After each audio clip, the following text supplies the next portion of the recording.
అందరికీ మా పార్టీ ప్రెసిడెంట్లకు అదేవిధంగా block Congress market committee chairman గారికి వైస్ చైర్మన్ గారికి అందరికీ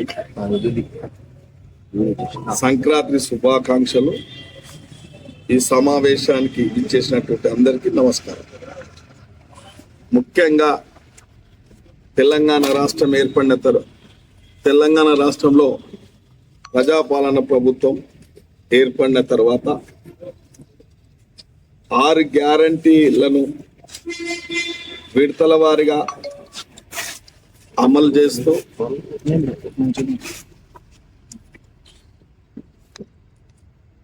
ముందుగా మహిళలకు ఉచిత బస్ ప్రయాణం, subsidy cylinder,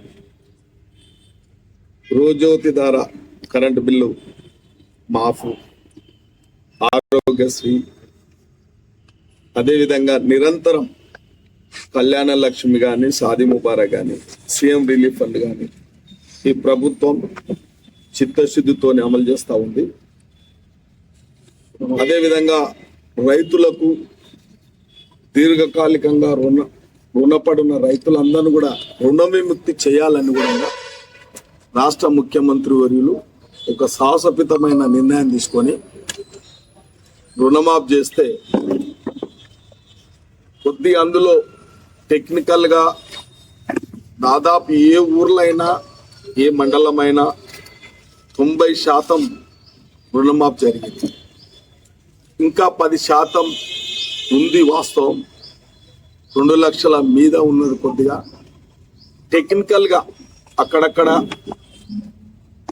family group member ఎంపిక చేయకపోవడం, ఒకే ఫ్యామిలీలో 3-4 లోన్లు తీసుకోవడం, అటువంటి ఎర్రర్స్ కనబడతా ఉన్నాయి. కాబట్టి దానిని బ్యాంకర్స్, అగ్రికల్చర్ డిపార్ట్మెంటు ఒక జాయింట్గా దాని రిపోర్ట్ తయారు చేయకపోవడం వల్ల కొద్దిగా ఇబ్బందులు ఏర్పడ్డాయి. ఇప్పుడు అటువంటి ఇబ్బందులు రాకుండా ఇప్పుడు 4 పథకాలు ప్రభుత్వం క్యాబినెట్ నిర్ణయం తీసుకుంది. సంక్రాంతి పండుగకు ప్రజలకు ఇటు మళ్ళొకసారి రైతులకు సంతోషం నింపే విధంగా ప్రభుత్వం క్యాబినెట్ నిర్ణయం తీసుకుంది. కాబట్టి రాష్ట్ర ముఖ్యమంత్రి గారికి, మంత్రులకు ధన్యవాదాలు తెలుపుతా ఉన్నాం. షాద్నా నియోజకవర్గం తరఫున, ఈ నియోజకవర్గం ప్రజల తరఫున, అందరి తరఫున తెలియడం జరుగుతూ ఉంది. ఈ యొక్క 4 పథకాలలో రైతు భరోసా మొట్టమొదటి. రైతు భరోసా గతంలో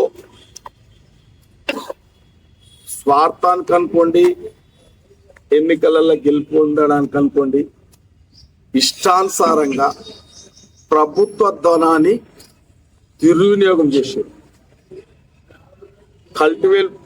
కల్టివేషన్ ల్యాండ్కు కాకుండా అన్కల్టివేషన్ ల్యాండ్లకు అందరికీ, గుట్టలకు, రాళ్లకు, చెరువులకు, వాగులకు, రోడ్లకు, వెంచర్స్కు అంటే సాగు చేయని భూములందరూ కూడా ఇవ్వడం జరిగింది. కాబట్టి రాష్ట్ర ఖజానా దాదాపు 22,000 కోట్లు వృధా అయిపోయింది.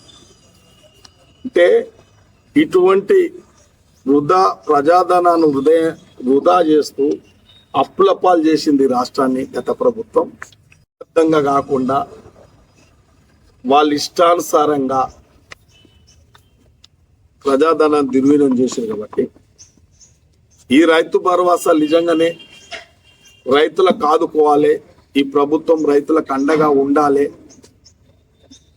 రైతు పూర్తిగా సంతోషంగా ఉండాలనే ఒక ఆలోచనతోనే ఇప్పుడున్న ప్రభుత్వం, రాష్ట్ర ముఖ్యమంత్రి వర్యులు, క్యాబినెట్, సంబంధిత శాఖ అంతా ప్రజాప్రాయ సేకరణ పెట్టి రైతులను అందరినీ ఏకాభిప్రాయానికి తీసుకొని ఏ విధంగా విధి విధానాలు ఏ విధంగా అయితే బాగుంటుంది అనేది ప్రజల సమక్షంలో రైతులందరూ కలిసి ఈ యొక్క నియమ నిబంధనలను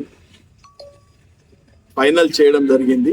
వారి సలహాలు కూడా తీసుకోవడం జరిగింది. కాబట్టి వాస్తవానికి రైతులు చెప్తా ఉన్నది, రైతుల తరపున మేధావులు చెప్తా ఉన్నది, సాగు చేసే రైతుకి ఇవ్వాలి, సాగుకు యోగ్యమైన భూమికే ఈ రైతు భరోసా ఇవ్వాలనేదే నిబంధనలను ఫైనల్ చేసింది. కాబట్టి ఆ రకంగా రేపు క్షేత్రస్థాయిలో సంబంధిత అధికారులు ఎక్కడ ఇబ్బందులు కాకుండా వాస్తవమైన సాగుకు యోగ్యమైన భూమిని సెలక్షన్ చేసి అక్కడ సపరేటు పట్టాదారులను ఆ గ్రామంలో గ్రామ పెద్దల సమక్షంలో ఇందిరమ్మ కమిటీ సాయంతో స్థానిక నాయకుల సాయంతో అందరితోని కలిపి ఆ గ్రామంలో సాగుకు యోగ్యమైన భూమి ఎంత,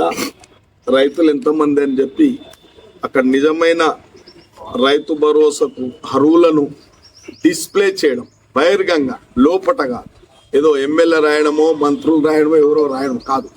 అక్కడ ఒక గ్రామం ఉంటే, ఇప్పుడు ఉదాహరణకు మనము ఒక మాట, ఇప్పుడు మన సంఘం ఉందనుకో, మన రగల్లో సంఘంలో అక్కడ అధికారులు పోతారు, అగ్రికల్చర్ అధికారులు కానీ రెవెన్యూ అధికారులు కానీ పోయి ఒక నోడల్ అధికారి కూడా వాళ్ళ మీద ఉంటాడు, ఉండి ఆ గ్రామంలో గ్రామ పెద్దల సమక్షంలో ఈ రైతులకు ఈ రైతు భరోసా వర్తిస్తుంది అని చెప్పి అక్కడ లిస్టు డిస్ప్లే చేయడం జరుగుతుంది. ఒకతానే కాదు, బహిర్గంగా చోటల ఈ రైతులు ఈ సారవంతమైన భూములు ఉన్నారని చెప్పి ఎక్కడ దాపరికం లేకుండా లోపాకారి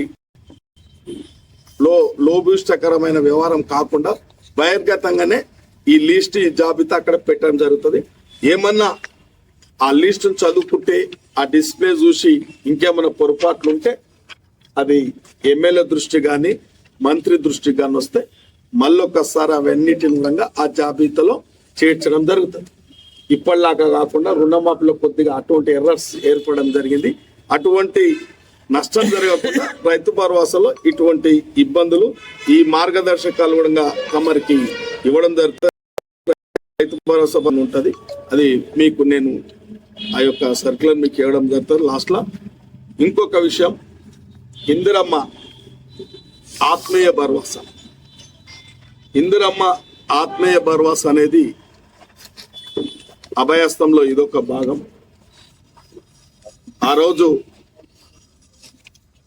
కేంద్రంలో కాంగ్రెస్ పార్టీ మన్మోహన్ సింగ్ గారు ప్రధానమంత్రి ఉన్నప్పుడు, యూపీఏ చైర్పర్సన్ సోనియా గాంధీ గారు ఉన్నప్పుడు ఈ దేశంలో అట్టడుగు వర్గాలకు, నిరుపేద కుటుంబాలకు ఆకలికి చావొద్దు, ఇవాళ పూర్తి దారిద్ర రేఖలో ఉన్నోళ్లకు ఒక పని కల్పించాలి, వాళ్ళకు ఒక జీవనాధారం కల్పించాలనే ఒక సదుద్దేశంతో చట్టపరంగా ఉపాధి హామీ పథకం తేవడం. రోజులు పని కల్పిస్తే ఆ కుటుంబం దాంతో బతకగలుగుతారనే ఒక ఉద్దేశంతోనే ఈ ఉపాధి హామీ పథకం తేవడం జరిగింది. మరి ఈ 10 సంవత్సరాల్లో కొన్ని ఉపాధి హామీ పథకాలను, నియమ నిబంధనలను నిర్వీర్యం చేసి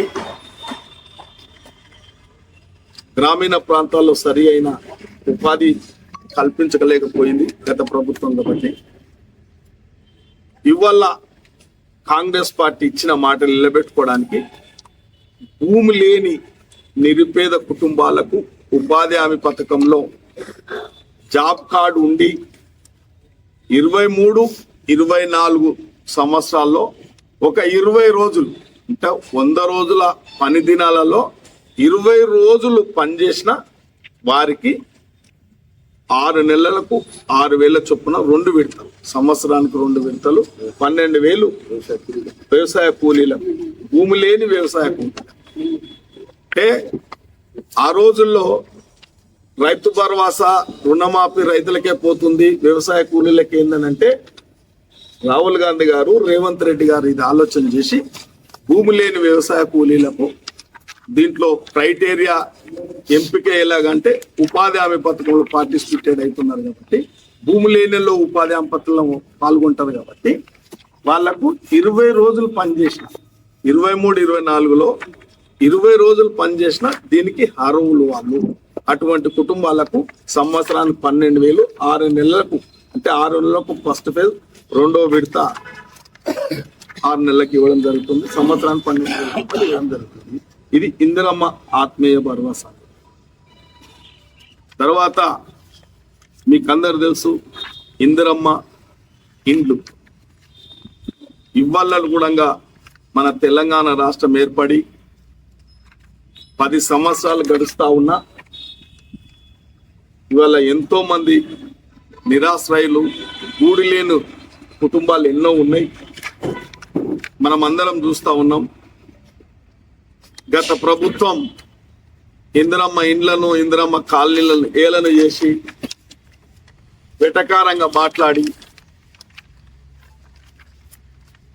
అందరికీ డబుల్ బెడ్రూమ్ ఇండ్లు ఇస్తామని చెప్పి గొప్పలు చెప్పారు. 10 ఏళ్ళు చెప్పారు. 10 ఏళ్ళు చెప్పి ఇలా మన దగ్గర కూడా అరకొర ఏదో కొన్ని ఇండ్లు కట్టి మమ అనిపించరు. ఏ ఒక్కరికి కూడా వినియోగంలోకి తీసుకురావాలి. వినియోగంలోకి తీసుకురావాలంటే అది అసంతృప్తిగా ఉన్నాయి. మామూలుగా స్లాబ్లు వేసారు, కలర్ వేసిండు, వదిలేసారు. కరెంటు లేదు, నీళ్లు లేవు, డోర్ లేదు, కిటికీ లేదు, లైట్ లేదు. సామాన్యుడు తలదార్చుకోవడానికి కనీసం నీళ్లు ఉండాలి, లైట్ ఉండాలి. అంతా ఎందుకు చెప్తున్నా అంటే వాస్తవాలు చెప్తున్నా, విమర్శలు కాదు, వాస్తవాలు. నేనే మాట్లాడినా, 2 సార్లు మాట్లాడినా. మొన్న కూడా ఈ ప్రభుత్వంలో కూడా నేను మొన్న మాట్లాడినా. ఇది ఇవాళ మనం ఇవ్వాలని అంటున్నారు కానీ అరకొర వసతులు ఉన్నాయి. వారికి లైట్ లేదు, ఎలక్ట్రికేషన్ లేదు, వాటర్ లేదు. వాస్తవానికి ఇన్ఫ్రాస్ట్రక్చర్ కూడా లేదు. అక్కడ రోడ్డు లేదు, గోడు లేదు, ఇవి లేదు, డ్రైనేజ్ లేదు. అంటే ఏదో కట్టిరంటే బంజర్ దొడ్డి కంటే అధ్వానం ఉన్నది అది. కాబట్టి ఇవాళ వాళ్ళకు కూడా మంచి చెడు చేసి ఇవ్వాలని కూడా చెప్పడం జరుగుతూ ఉంది. ఆ పథకం ఒకటి మేము పార్టీలకు ఖచ్చితంగా ఆ యొక్క డబుల్ బెడ్రూమ్ ఇండ్లు కూడా పంచడం జరుగుతుంది. మాకు ఎలాంటి చెడు ఉద్దేశం లేదు. ఒక పేదోళ్ళ మీద కక్ష సాధింపు కూడా మాకు లేదు. ఉంటే ఎవరైనా లీడర్ మీద ఉంటుంది కానీ పేదోళ్లకు, నిజమైన పేదోళ్లకు, నిజమైన అర్హత కలిగిన వాళ్ళకు తప్పకుండా అది కూడా ఇచ్చేస్తాం. అయితే ఒక్కొక్క కాన్సెన్స్ కి 3,500 ఇండ్లు వస్తా ఉన్నాయో దాంట్లో మొన్ననే ప్రజాపాలనలో దరఖాస్తు పెట్టుకుంటే ఒక సర్వే నిర్వహించడం జరిగింది. ఆ సర్వే ఒక యాప్ ఏర్పాటు చేసి ఏదో కాంగ్రెస్ నాయకులు, ఇంకో నాయకులు, ఎమ్మెల్యే చెప్తున్నా కాకుండా పారదర్శకంగా సర్వే జరిగింది. వారి ఇంటికి పోయిరు, వాళ్ళ కుటుంబ యజమాని ఏదైతే దరఖాస్తు పెట్టుకుంటో వాళ్ళ స్థితిగతులను ఎంక్వైరీ చేసిరు, వాస్తవాలు రాబట్టుకున్నారు. నిజమైన అర్హత గల జాబితా కూడా తయారు చేసుకున్నారు ప్రభుత్వం. దానికి ఎక్కడైనా ఆ సమయానికి ప్రజాపాలన దరఖాస్తు పెట్టుకోకపోవడమో, ఎవరైనా మిస్ అయిన వాళ్ళు ఉంటే కూడా వారిని కూడా మళ్ళొకసారి దరఖాస్తు చేసుకోవడం. దానికి కొద్దిగా రిస్ట్రిక్ట్స్ కూడా అంటే ఒక ఎమ్మెల్యే అటువంటి పరిస్థితుల్లో నిజమైన అర్హత కలిగిన లబ్ధిదారులు ఎవరైనా మిస్ అయినట్టుంటే ఎమ్మెల్యేకి అందులో ఒక 20% కన్సిడరేషన్ చేయడం కూడా జరిగింది. దాంట్లో మేము కూడా మాట్లాడినాం. ఇవాళ సొంత స్థలం ఉంటేనే అని అంటా ఉన్నారు. అట్లా కాకుండా సొంత స్థలం ఉండదు, కనీసం సొంత ఇల్లు ఉండదు. ఇవాళ ఎంతో మంది కూడా షాద్నగర్లో కూడా నిరాశ్రాయాలు అనుకోండి, నీ ఇల్లు లేని కుటుంబాలు ఎన్నో ఉన్నాయి. ఇలా పాష్ పని అట్లాంటివి చేసుకుంటా ఉన్నారు. ఒక ఉద్యమకారులు కూడా ఉన్నారు, పేద జర్నలిస్టులు ఉన్నారు. ఇవాళ ఏదో పేపర్ పెన్ పట్టుకొని రాస్తారు, రాయకుల యొక్క తలరాతలు మార్స్తారు వాళ్ళు. కానీ వాళ్ళ తలరాత ఎవరు మార్చటం లేడని చెప్పి ఎవడన్నా ఉంటే 5% పలిచినోడు ఉండొచ్చు జర్నలిస్టులు. కానీ 95% పేద జర్నలిస్టులు ఉన్నారు. వారు గుణంగా ఈ స్థలాలు కేటాయించినట్లయితే 6 మండలాలలో నేను 2 ఎకరాల నుంచి 5 ఎకరాల వరకు ఈ స్థలాలు కూడా ఉన్నాయని చెప్పి ప్రత్యేకంగా మొన్న మాట్లాడడం జరిగింది. పేపర్ వాళ్ళు ఎవరు రాయలేదు కానీ రాయకుండా సరే వాస్తవాలు రాయకుండా సరే అంటే చెప్పి నేను ఏం అనుకోలేదు. అది అందరు కూడా అప్రిసైడ్ చేసిరాడా వాస్తవం మాట్లాడిరన్నా మీరు అయితే అంటని చెప్పారు. దానికి శ్రీధర్ బాబు ఇన్ఛార్జ్ శ్రీధర్ బాబు, పొంగులేటి శ్రీనివాసరెడ్డి గారు అప్పటిదప్పుడు షాద్నగర్ ఎమ్మెల్యే కరెక్టే చెప్పిండు. అది తప్పకుండా మోడర్న్ కాలనీ ఏర్పాటు చేయడానికి ఈ ఫస్ట్ ఫేజ్ అయినాక దాన్ని భూమి సేకరిస్తామని కూడా అంగీకారం చేయడం జరిగింది. అందుకే మా మిత్రులతో కూడా కొంత అవుతున్నది, ఇది అయిపోయి అందుకే కాలేజ్ 2వ ఫ్లోర్ అయిపోయి దాని మీద వర్క్. కానీ అదే విధంగా ఈ కార్యక్రమాలు ఇంకొకటి food ration card, food security మీ అందరు తెలుసు. 10 సంవత్సరాల నుంచి ఒక కార్డు అంటే ఒక కార్డు. ఇవాళ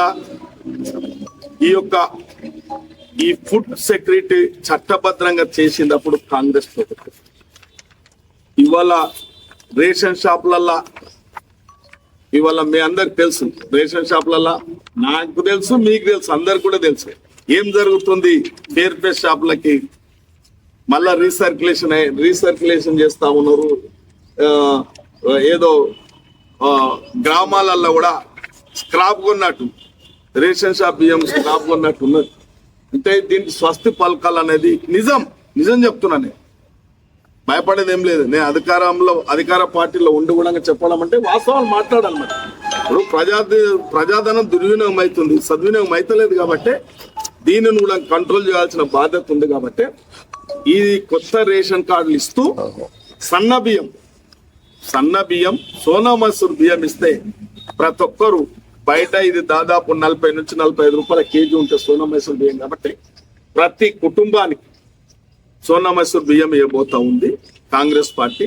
ఇవాళ రాష్ట్ర ముఖ్యమంత్రి వర్యులు ఉత్తమ్ కుమార్ రెడ్డి గారు దీని మీద ఒక సాహసోపేతమైన నిర్ణయం తీసుకున్నారు.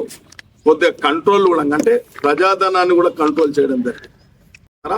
2000 నుంచి 3000 ఆదాయాన్ని కూడా ఆదా చేయడం జరిగింది. కాబట్టి ఈ 4 పథకాలు కూడా గ్రామాలలో గ్రామ స్థాయిలో అధికారులు,